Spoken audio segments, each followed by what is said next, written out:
very important. Be sure to add your own non-negotiables to the list too.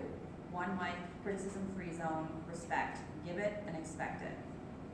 2, always check in with your students before writing. It is a great way to assess the temperature of the room before looking.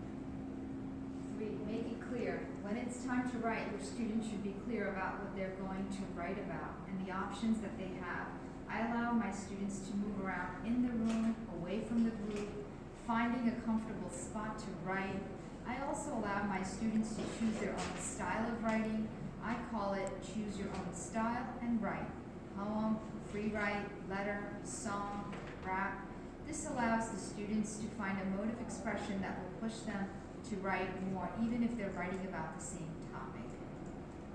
4, timing is everything. Always let your students know how long the writing session is going to be. Start with a 10-minute writing session and work your way up from there.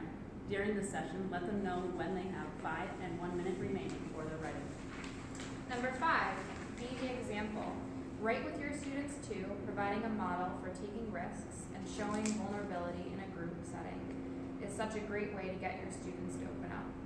Also, it allows your students to see you as a writer too, not just their teacher. Who was 6? Sharing is caring. At the end of your writing session, have your students sit in a circle to share. This is done for several reasons. A, sitting in a circle brings the group back to the heart of the passion-filled writer's experience. B, a circle is round and should not be broken.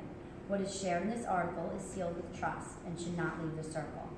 C, sharing is expected, but be sensitive to the needs of your students. Give the students the option to pass if they're not ready to share, but make sure to go around the circle, coming back to that student in the end.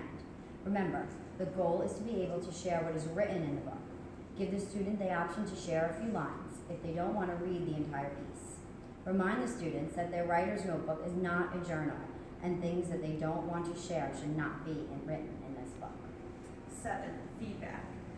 Feedback is key to getting your students to write even more. After sharing their pieces with the group, give the other students an opportunity to share what they heard that spoke to them from the piece, their favorite line or imagery that formed in their minds.